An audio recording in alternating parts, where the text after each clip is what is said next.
We're going to talk about the My Hero Academia movie because it did some very interesting things that made me want to talk about it over on my main channel. So if you are not ready for spoilers, where the new movie that just came out, Heroes World Mission, if you're not ready for spoilers for that, then maybe this isn't the video for you. But if you're okay with spoilers, then let's go ahead and carry on. For those who are in the middle of the chat, I will let you guys know when the spoiler-heavy section is done. But just expect this to have spoilers all the way through, okay? Okay. Let's go ahead and go.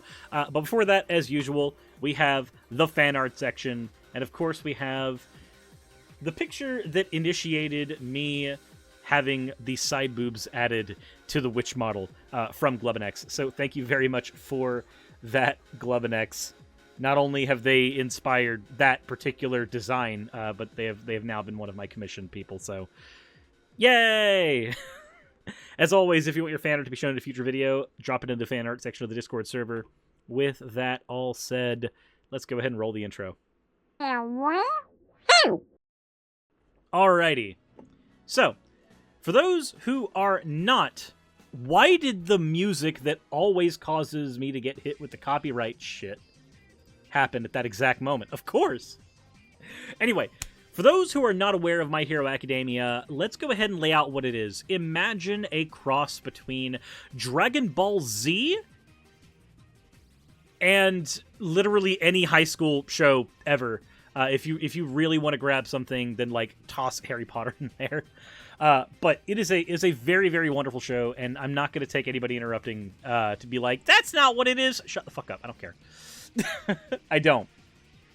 But it is a very, very wonderful anime, and if it's not the thing for you, then that's fine. Not everybody has to like every kind of shonen anime that exists.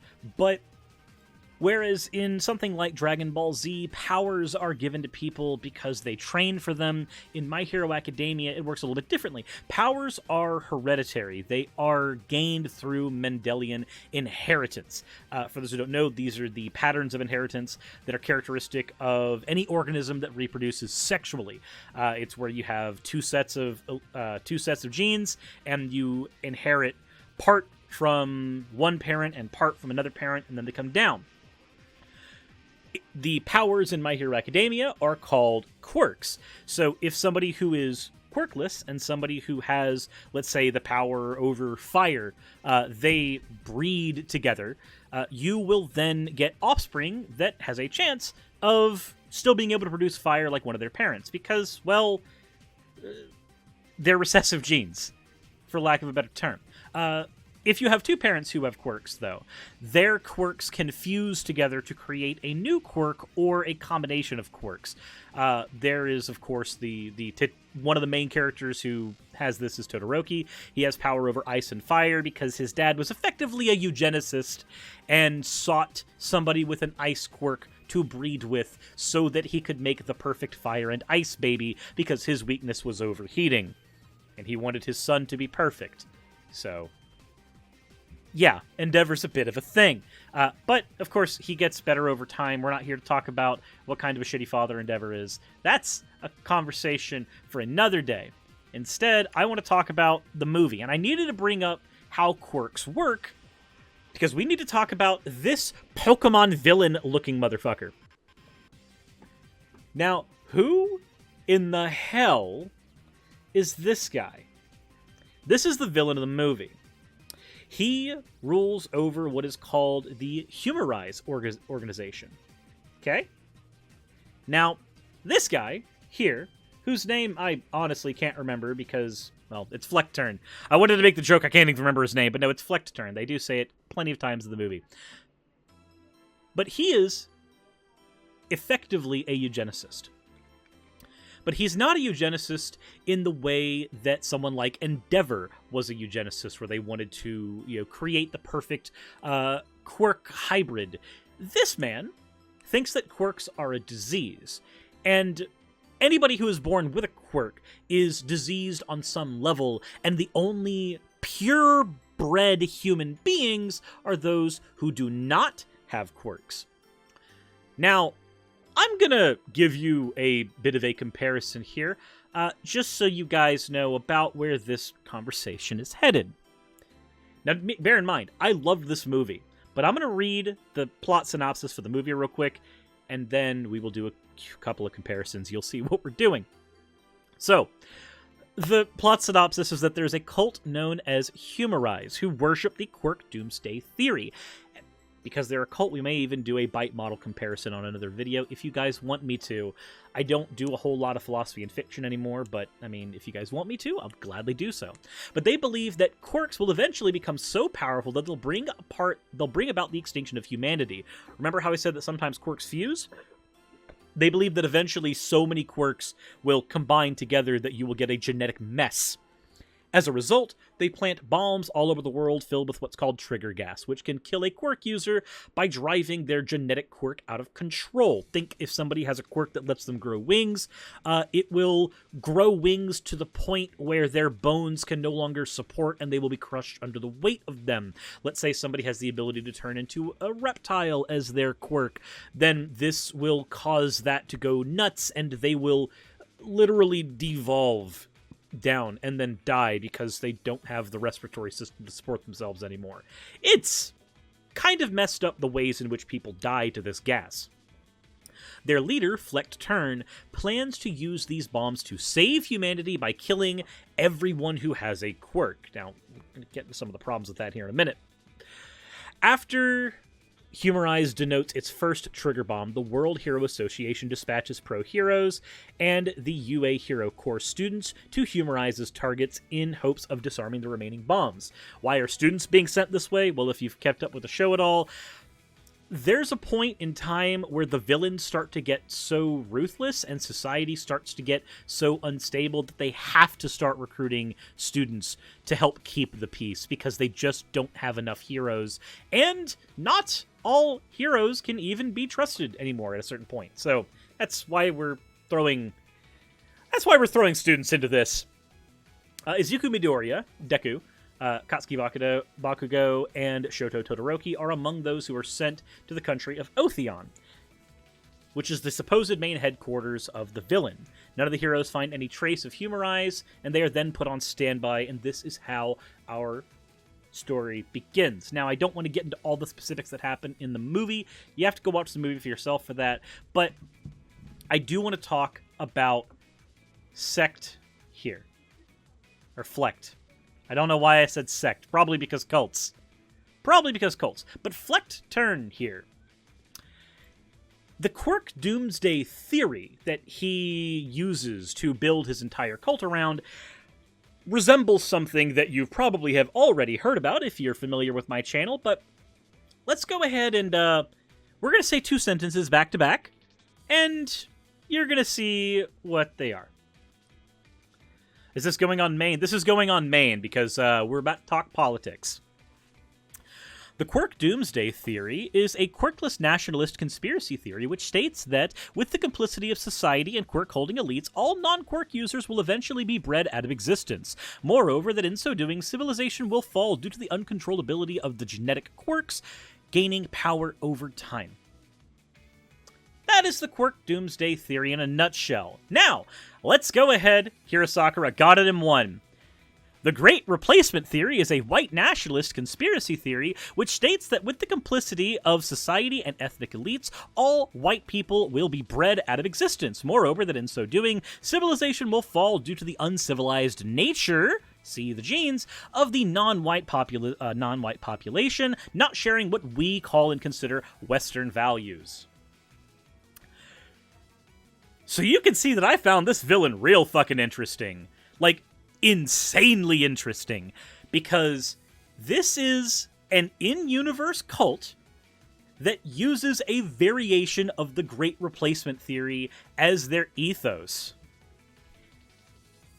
Do I think that it's good that this anime is tackling this subject? Oh, fuck yeah. I absolutely love it when you can fluidly integrate like complex political issues into a show and not make it seem like that. If you didn't know what the Great Replacement Theory was when you walked in, you probably wouldn't make that connection at all when you see this. But if you are on political discourse right now, if you are familiar with some of the recent tragedies we've had happen, then this does make sense. But let's continue. Now, for the Quirk Doomsday Theory, incidents that have resulted as a result of the Quirk Doomsday Theory include bombings, shootings, and violent rallies. Incidents that have sparked due to the Great Replacement Theory include bombings, shootings, and violent rallies. Both theories have sparked cults. The Quirk Doomsday Theory is the backbone of the ideology of Humorize, and is a single organization that spans multiple countries with multiple sects. The Great Replacement Theory, by comparison, serves as a linchpin for several white nationalist conspiracy theories, and thus forms their various different sects. Now, there's a couple things to consider here. Within the realm of the Great Replacement Theory, there is no way to determine what is a, quote, purebred human being, and even human beings who happen to look the same, who happen to both be white, can sometimes have more genetic differences or variation between them than you and somebody who looks brown or black if you happen to be white. And this is where some of the linchpins for the Great Replacement Theory start to fall off, especially because a lot of them also get based on things like phrenology or other completely debunked and bunked pseudosciences about the superiority of the white race. Now, for those of you who try to say that white nationalism is not the same thing as white supremacy, my counter-argument to that is going to be, if you are a white nationalist, there is something about the white identity that you deem superior enough to warrant its own nation only being comprised of those people, and there must be an inferiority or some type of incompatibility with any other race that you have issue with. So you're still a white supremacist, even if you are trying to argue that you're not. Now, let's talk about the aesthetics of the organization. Who here is familiar with this? This is our good old Des Volt.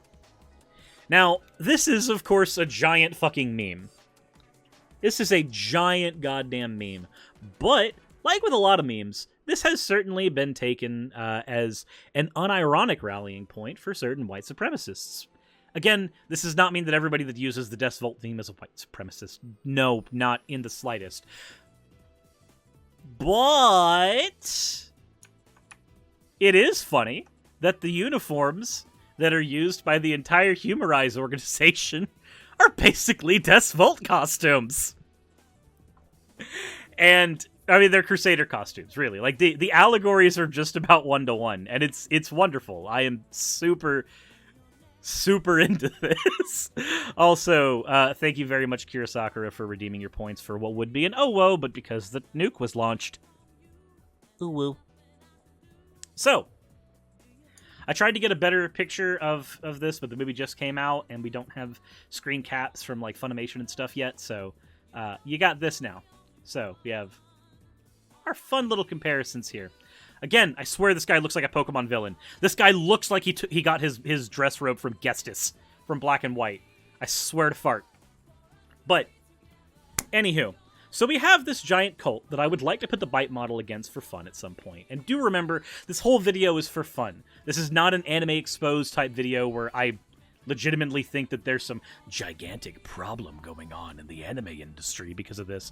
No, we're literally just having fun comparing a real-world political phenomenon with what's shown in the movie. And then we'll get into some issues I have with the movie itself in a second. Now, I mentioned how the Great Replacement Theory is based off of genetic pseudoscience. Likewise, it's noted in the movie repeatedly that the Quirk Doomsday Theory is an unproven theory, for a couple of reasons. One, quirks don't always mutate and manifest the way that they're supposed to, and quirks can even lose power over certain generations. They don't always gain power every time. So really, it's almost as if the Quirk Doomsday Project is based not on something solid, but based merely out of fear. People who don't have quirks are afraid of people who do have quirks for the sin of being different. And they think that their pure blood makes them better. So they latch onto this theory. Now, in the movie, it's shown that there are people who actually do have quirks, who subscribe to this theory and believe that they will cause the end of time if they do not help the Humorize organization. Now, what's one of the conversations we've had to have repeatedly? You don't have to be white to be a white supremacist. You don't have to be white to be a white nationalist. You can subscribe to an ideology that necessitates your death or necessitates your extinction. Because people do not always work within their own best interests, or they can be convinced that they're not working within, or they can be convinced that they're working within humanity's best interests at the cost of themselves. Jack and Quill, welcome back. Just so you know, we are talking about spoilers where the My Hero Academia movie is concerned. If that is not up your alley right now, then I will put a message in when we are done here. But anyway, the Humorize organization embodies this a lot because they employ a lot of people with quirks, notably the leader of the organization. Now, what we find through the movie is that he despises his own quirk, and that is the reason why he ends up subscribing to this theory in the first place. It's not that he's really trying to save humanity, at least in my eyes. In my eyes, this is a person who has, well, his quirk is reflection, and we'll talk about that in a sec. But because his quirk is reflection, he has not been able to die. He's not been able to extinguish himself, and he's lost loved ones, he's lost family, he's lost everything in his eyes because of his quirk. When people try to kill him, they fail because his quirk forces him to reflect everything back at them constantly. And yes, this is very close to the plot of Korra in Season 1. You're not wrong there. But a little bit different. This is shown when Deku's actually trying to fight him, and he's not able to actually get through the reflection quirk for the longest time. Now, if I have to give my biggest criticism for this movie, it's not the politics that it engages in, because I actually agree a lot with the politics here. They show things like a lowly thief who has to steal to survive, and heroes, effectively this world's police force, or a supplement to the police force, have to come to terms with the fact that sometimes a villain is not villainous, they are just caught in bad circumstances. We do see such a character in this film. And it's not this guy! It's not this guy. This guy literally calls for genocide. Because of what is effectively a mirror of the Great Replacement theory. How does Deku end up beating him, though? That's an interesting part for the actual movie. And has less to do with the politics and more to do with a problem I have with movie writing in general when it comes to anime stuff. If you saw Dragon Ball GT and you remember the Super 17 fight, that's exactly what happens in this movie. Kira Sakura, thank you for redeeming your points for an Owo, but because of the nuke, it is transformed into an Owo. Fuck you. But in Dragon Ball Z, it is found that energy blasts can be absorbed by Dragon Ball GT, it's found that energy blasts can be absorbed by Super 17, so they just hit him with a big enough energy blast that he gets big and fat and dies because he can't absorb all of it. Effectively, punch it harder to solve the problem, instead of finding an interesting way to actually defeat this enemy. So what do we have in the My Hero Academia movie? He has a reflection quirk, but Deku overpowers it. He eventually, and I don't want to get into how, but he eventually learns how to punch it so hard that it can no longer reflect. He does the same thing that Dragon Ball GT did. He punches it harder and solves the problem by punching it so hard the problem can't be unsolved. That's my big criticism. Back to the fun stuff. But there's a lot of things that are shown in this film as well that mirror issues that we have in real life. For instance, Deku gets charged with crimes he did not commit. He gets charged with killing 12 people, which is something that he did not do because of his involvement with trying to grab a briefcase which carries a timer, or carries a key that can stop the different bombs from detonating in the world. I mentioned we'll get to the problems with the plan that this villain uses. We'll get to that in a second. But he gets involved circumstantially, and so gets framed by the police. It's found that the police in this particular city are also subscribers to the Quirk Doomsday Theory. Their universe's version of the Great Replacement Theory is something that everybody in this particular city, at least everybody in power, agrees with. So we get crooked police officers into here as well, who continue trying to frame Deku because of this.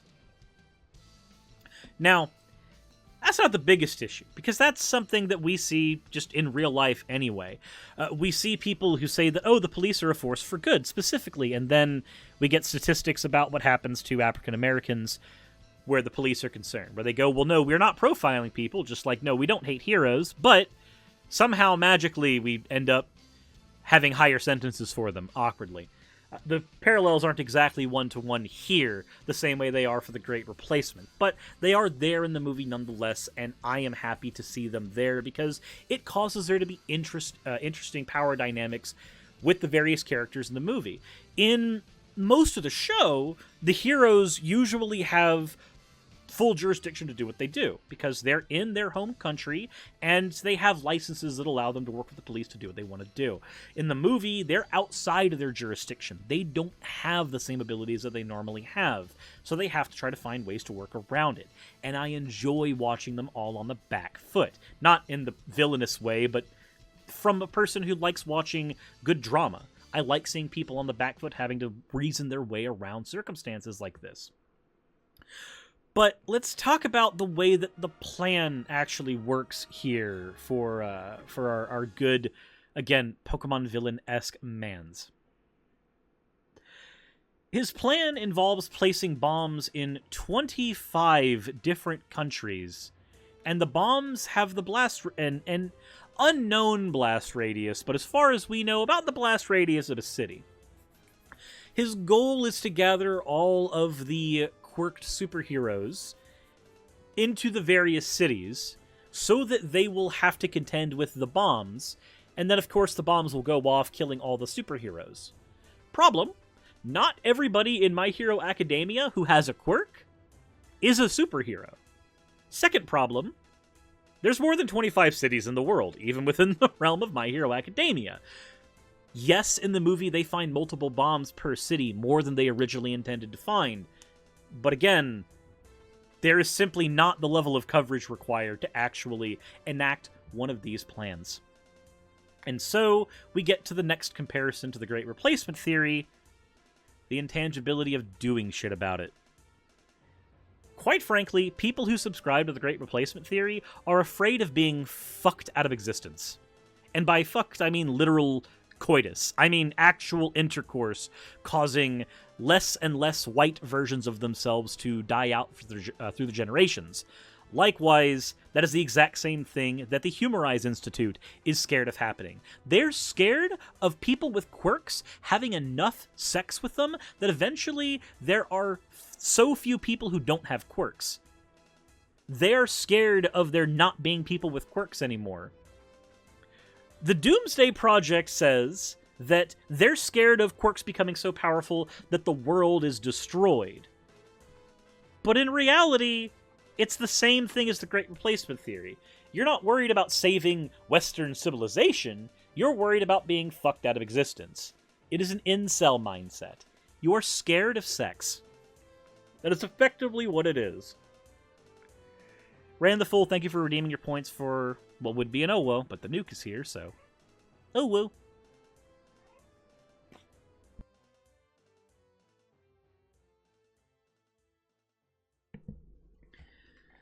I just want that to sink in. Both the Humorize Institute and proponents of the Great Replacement theory are effectively scared of sex. Not in the same way that somebody who is ace just doesn't want it. No. They're scared of people having loving relations and producing children that aren't even them. That is effectively what the fear is. Now, in one of them, they think it's going to cause the apocalypse, and in the other one, they think it's going to cause the collapse of Western civilization, but they're effectively the exact same fears. And they're both bunk. And they're both dumb. But because the comparisons are so one-to-one with Great Replacement, so much so that when I gave a description of them, people in chat were already calling it before I even finished, I was incredibly happy with what I saw in this movie. Because as somebody who is politically involved, as somebody who does care about this kind of stuff, seeing a villain literally utilize a variant of this as their motivation, honestly, quite cathartic. Just like how I prefer seeing philosophical Thanos just get utilitarianism really fucking wrong, I also like seeing somebody try to take the Great Replacement to its logical conclusion. Failure. You couldn't annihilate all the quirkless people with that many bombs, and you can't stop all the brown people and the white people from liking each other and having sex. You just can't do these things. But somehow the Richard Spencers of the world and the Lauren Southerns of the world and, well, the Flecht Turners of the My Hero Academia world do think you can. But they can't. But that was less a review and more me wanting to kind of gush about things I like about the movie where its politics were concerned. I wanted to talk about the one-to-one that I noticed there really quickly and really wanted to talk about. So hopefully y'all could handle me doing that for a little bit. With that said, we do have from Ferg an Ara Ara, you fucking monster. But with that said, if you guys enjoyed this, let me know in the comment section below. If you want me to do a bite model comparison for the Humorize institution based on what we see in the movie, then I will gladly do so for a future episode. But that may take a little more research, because again, we've only got an hour and 40 minutes worth of footage to work with. It's less time than we get with the villain themselves. But we will do that if you guys want me to. Let me know in the comment section below. If you want to support the channel and what I do, there's always ways to do so in the description. And as always, everyone, insert end of video tagline here. Hey, thank you so much for watching this video. It really means a lot to me. If you want access to behind-the-scenes content for the channel, please consider checking out my Patreon. I do weekly vlogs over there, where I give real-life updates to what's going on behind the scenes on the channel, stuff that you don't really get over here, and even on Twitch. Patreon also helps the channel's stability a whole lot. Without Patreon, I wouldn't be able to do this at all. Especially with the kind of content that I do, neither YouTube nor Twitch are the most stable sources of income. If you are a $20 and up patron, then you will be featured on the ending slides as shown in the beginning of the end credits. If you want to catch the streams where all this content comes from, then consider heading over to Twitch and following. And if you want to continue watching over here on YouTube, maybe consider clicking one of the end screen videos. And once again, I want to thank you so much for spending your time with me over on my channel. I wouldn't be able to do literally anything that I'm doing over here on YouTube without each and every one of you. So, thank you.